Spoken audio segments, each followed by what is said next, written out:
Coucou, voilà, je vais faire cette vidéo un petit peu courte pour vous raconter une petite histoire ancienne, très ancienne. Ça date de quand j'étais adolescente. Je suis adolescente, je me retrouve dans la réserve Hopi. Les Hopi, c'est un des peuples voilà, qui a su préserver beaucoup ses traditions, qui a été très rebelle par rapport aux Européens, Américains, Mexicains, enfin bref, tous ceux qui sont venus qui ont essayé de s'installer dans la région. Et qui, à l'heure actuelle, quand ils présentent leurs cérémonies, c'est pas les vraies cérémonies. Ils laissent pas les gens rentrer dans leurs vraies cérémonies, ils le gardent vraiment en interne. À l'époque où il y avait ces écoles résidentielles, je sais pas si c'est le bon terme en français, en tout cas ces écoles où, enfin voilà, ils prenaient les enfants aux parents et les mettaient dans des écoles à l'année, du coup, pour les acculturer, pour les assimiler entre guillemets, mais en tout cas pour les acculturer et empêcher les Indiens de se rebeller. Et du coup, les Hopis, c'est un des peuples qui a le plus réussi à se barrer, à se cacher et à faire en sorte que les enfants ne puissent pas être récupérés par l'État, on va appeler ça comme ça. Et donc, c'est un des peuples qui a une cosmogonie, une mythologie très complexe. Ils ont réussi à garder pas mal leurs traditions.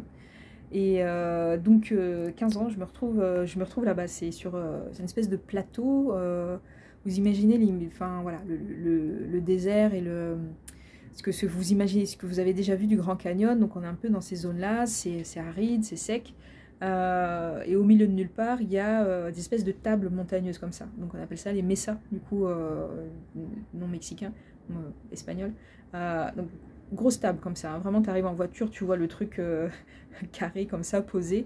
Et donc les villages sont installés dessus, en fait. C'est pas leur site originel, mais c'est là où ils ont été... parquet, moi je vais dire ça comme ça. Et donc la réserve Hopi, elle est à l'intérieur de la réserve Navajo. La réserve Navajo, elle est assez connue parce qu'elle est assez grande.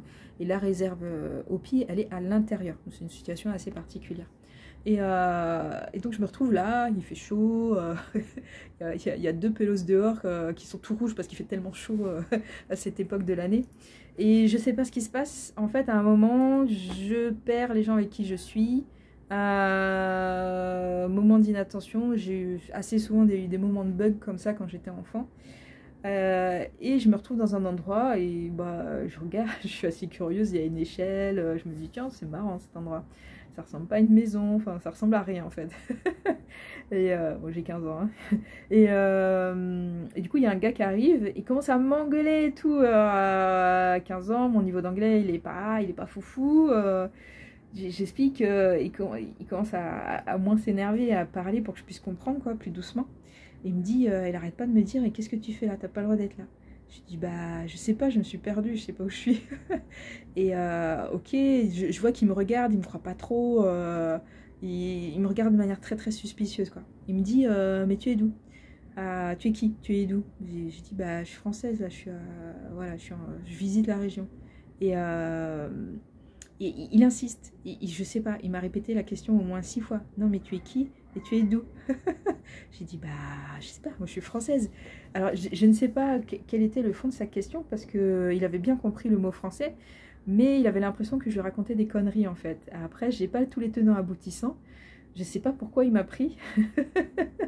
Mais voilà, du coup en tout cas je me suis retrouvée dans ce qu'on appelle une kiva, donc ça s'appelle kiva, K-I-V-A, comment on l'écrit nous voilà, sur la transcription en français.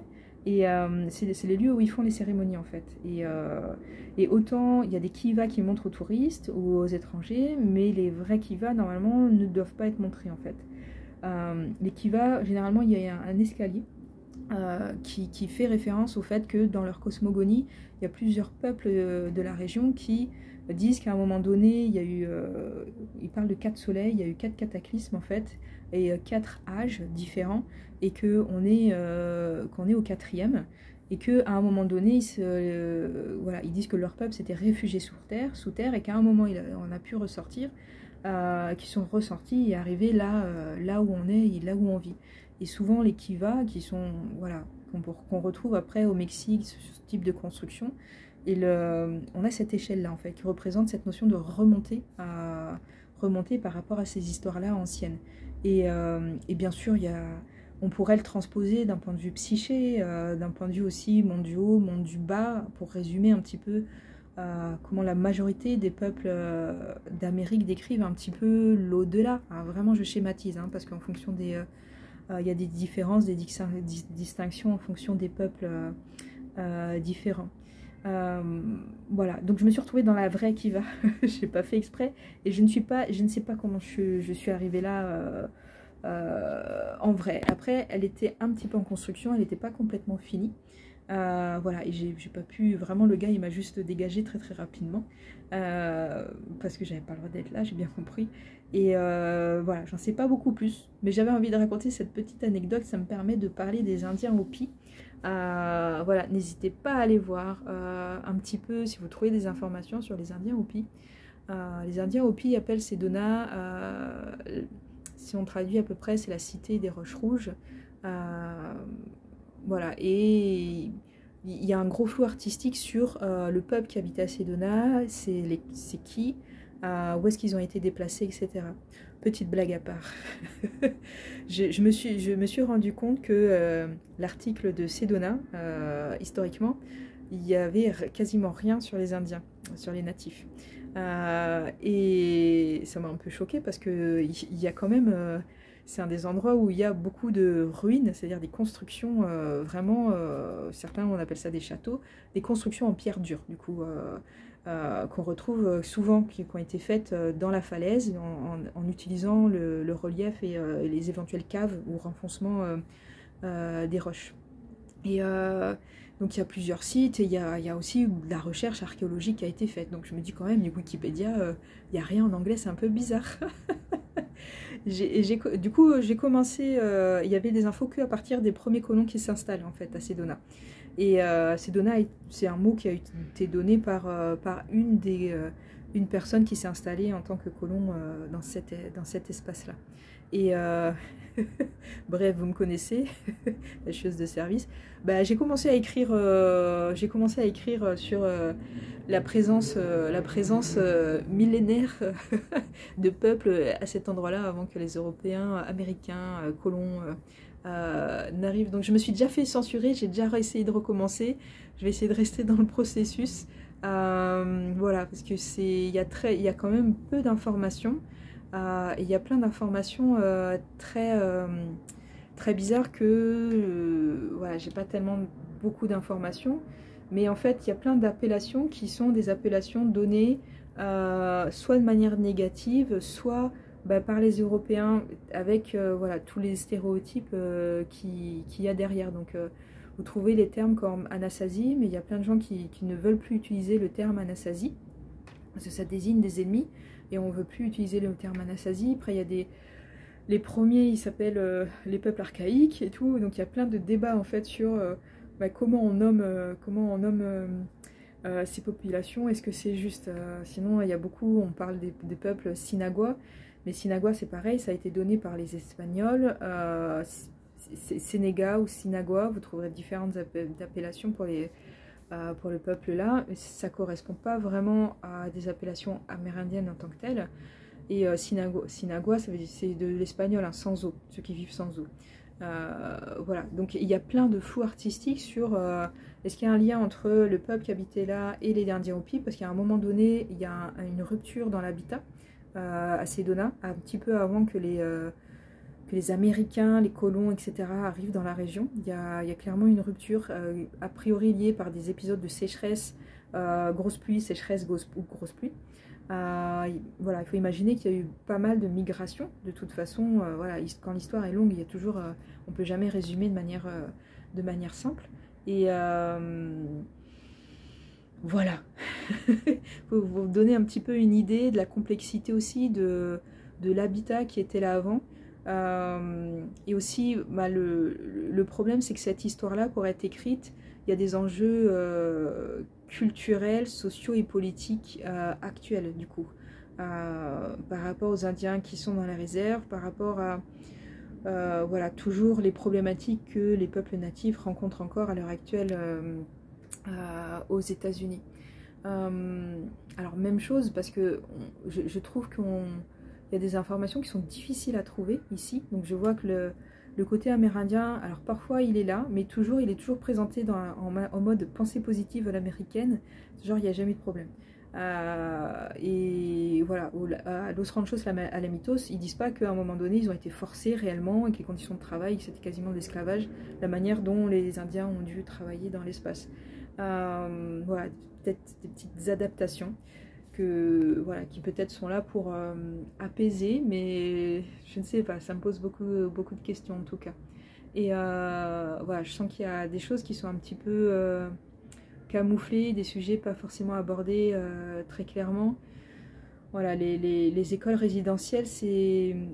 Il y a un travail que, comme je suis déjà allée au Canada et j'ai déjà travaillé dans les régions à majorité de population indienne, au Canada, il y a plus d'informations, il y a plus de statistiques, etc. Par exemple, on sait au Canada, la mortalité des femmes amérindiennes, c'est la plus élevée en fait. Il y a des meurtres, il y a régulièrement des meurtres de femmes amérindiennes qui ne sont pas résolus, bien entendu, qui sont pas forcément toujours bien enquêtés non plus. Voilà, je ne connais pas la réalité de ce qui se passe pour toutes les nations diverses et variées qu'il y a aux États-Unis. En tout cas, il y a cette réalité-là, il y a cette réalité-là concrète au Canada. Et voilà, à la fois au Canada, il y a des choses qui sont faites positives, à la fois ça met peut-être un petit peu de temps à avancer. Moi, j'avais enseigné dans un endroit où vraiment l'enseignement avait été adapté à la communauté. Et moi, j'avais dans l'établissement où j'étais des personnes qui étaient formées à la roue de médecine, et notamment à la roue de médecine, comment elle peut être adaptée dans l'enseignement pour ces populations-là, en fait. Il y avait tout un tas d'adaptations qui avaient été faites extrêmement modernes, auxquelles voilà, on ne penserait même pas en France. Il y a des tas de gens qui crieraient au suicide, au meurtre, coup d'état de grâce, enfin bref, impensable, où vraiment il y a un pragmatisme dans l'adaptation au Canada. Donc, je n'ai pas l'impression, peut-être qu'il faut que je creuse plus, je ne trouve pas ces informations-là pour les peuples amérindiens. Et aussi, du coup, il y a cette notion-là, comme à un moment donné, les enfants étaient pris pour être enlevés à leurs parents. Ce qui s'est passé, c'est qu'il y a plein de gens qui voilà, ont pris un ticket. Aussi, l'État parfois payait des tickets pour que les gens partent. Et du coup, quand tu casses une communauté, elle ne peut plus faire front et résister de ce fait, du coup. Donc l'idée, c'était vraiment de briser la résistance en brisant les communautés et le fond culturel de ces peuples. Et technique de colonisation voilà, bien rodée. Et ce qui fait qu'à un moment donné, la population amérindienne, elle disparaît. Ça ne correspond pas à la phase de guerre, ça ne correspond pas non plus à la phase d'épidémie et de décès massifs, etc., où on favorise d'une certaine manière l'alcoolisme, enfin voilà, toutes les addictions aussi. Et voilà, pour affaiblir ces peuples-là qui se révoltaient. Donc c'est dans la phase d'après, en fait, où déjà les choses sont apaisées, enfin, les espèces de traités qui n'ont pas été respectés pour leur donner des terres n'ont pas été respectés. Et du coup, beaucoup d'Indiens choisissent de disparaître un petit peu dans la masse, et du coup ne se déclarent plus Indiens, parce que si tu te déclares Indien, l'État va venir chercher tes enfants, en fait. Donc il y a une espèce de disparition, dissolution, où il y a certains moments on dit ils ont disparu, ils sont plus là, etc. Mais du coup ils se sont mis en retrait pour pouvoir échapper à certaines choses. Donc voilà, c'est un héritage qui est récent, il y a des choses, voilà, il y a les générations qui sont nées par exemple dans les années 40-50 ont encore connu ça, en fait, ça s'est arrêté, la dernière a été fermée en 1970, faut que je revérifie la date, j'ai un petit doute sur la date, c'est-à-dire c'est une histoire qui est récente, c'est une histoire qui, voilà, il y a des tas d'adultes à l'heure actuelle qui sont passés encore dans ces écoles-là, voilà, qui commencent plutôt à être anciens, mais ce poids-là de ces personnes, comment ils ont été acculturés, quelle transmission ils ont posée à leurs enfants, comment ces communautés se réorganisent du coup pour récupérer leurs traditions, leur fierté, etc., leur spiritualité. Et voilà, donc c'est assez fascinant, ça me pose beaucoup de questions. C'est marrant parce que ça m'amène à beaucoup de questionnements très concrets sur la réalité, sur comment ça se passe sociétalement. sur la notion de la post-colonisation. Enfin, je me dis quand même, ce pays, il est assis sur un sacré génocide je ne sais pas si on en parle tellement que ça en fait. Hein. Il y a en Australie, au Canada, qui sont les pays les plus avancés d'une certaine manière, c'est certainement pas la panacée, mais voilà, l'État a demandé pardon pour ce qui a été fait, notamment avec les écoles, etc. Le même système a été fait en Australie d'enlever les enfants à leur communauté et à leurs parents. Et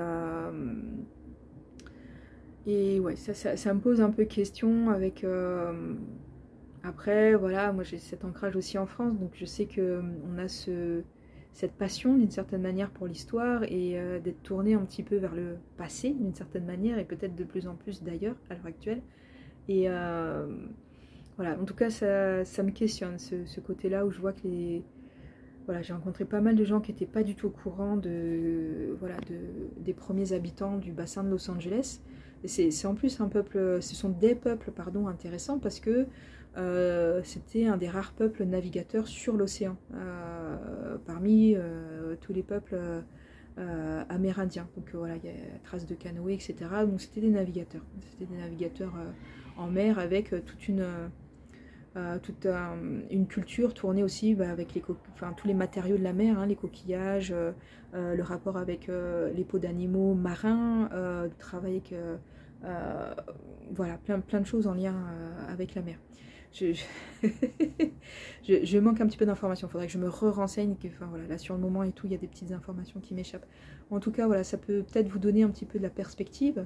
Ça me ramène moi de cette réflexion que j'ai depuis un petit moment sur pourquoi en Occident on veut se mettre dans le sillage de l'héritage grec et romain, en sachant que c'était pas ce qui était là sur place. Si on prend le territoire de la France, de la Gaule, donc on est sur des peuples celtiques, et là encore, comme pour les Amérindiens, on a un flou sur les appellations de ces peuples-là, parce qu'il y a une rupture de tradition et de transmission à un moment donné avec l'arrivée de personnes extérieures. Et voilà, et comment il y a eu une assimilation forcée, du coup, par les Romains, et comment, au fil des siècles, voilà, la culture, le fond culturel, il a disparu aussi en France. Moi j'ai l'impression, la France, d'avoir affaire à un pays extrêmement acculturé en étant française, mais avec ce recul d'avoir beaucoup voyagé en fait, et d'avoir une spiritualité qui est très désancrée, qui est devenue catholique. Le catholicisme, voilà, c'est un apport de l'extérieur aussi à un moment donné. C'est une pensée qui n'a pas de réflexion sur l'environnement à la base et au départ pendant plusieurs siècles.